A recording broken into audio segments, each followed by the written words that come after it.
It's not about saying, got to stop completely. I mean, I like lovely shoes like the next person, but I think it's about taking a more sort of a broader approach and thinking, okay, I'm going to create a sustainable wardrobe. I'm going to buy things that last longer. I'm going to buy less because I really probably don't need as much as I think I need. I'm going to know where my stuff comes from.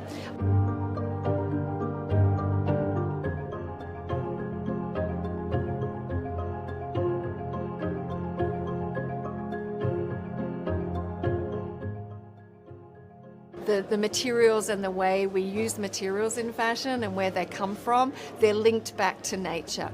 And the way you buy your cashmere or the way your cashmere is produced, if it's done in a sustainable way, can protect snow leopards, can protect wildlife. If the way that you grow your cotton is done in a way that is responsible and wildlife friendly, it can have great impacts on the wildlife that live in those landscapes. So in fact, it's not such a far leap from nature and wildlife to the clothes that you wear.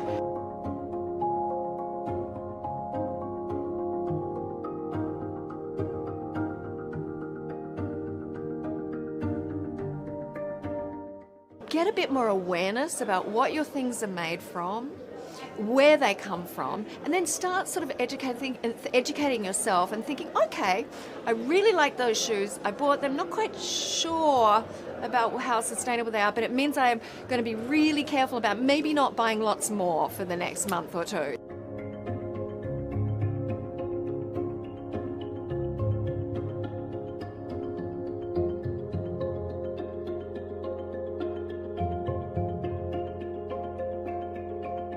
The thing that's really important to note about it is it takes a whole supply chain approach. So it doesn't just look at your shops or your retail.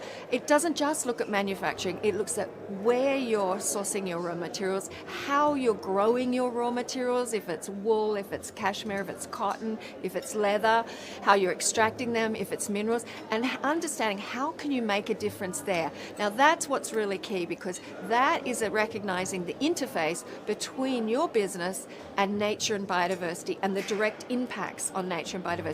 So when you start recognizing that and understanding that, you can start switching around the way you do things so that you build in restoration of grasslands, protection of wildlife across agricultural landscapes, regenerative approaches to grazing and growing, fiber crops and leather and so on.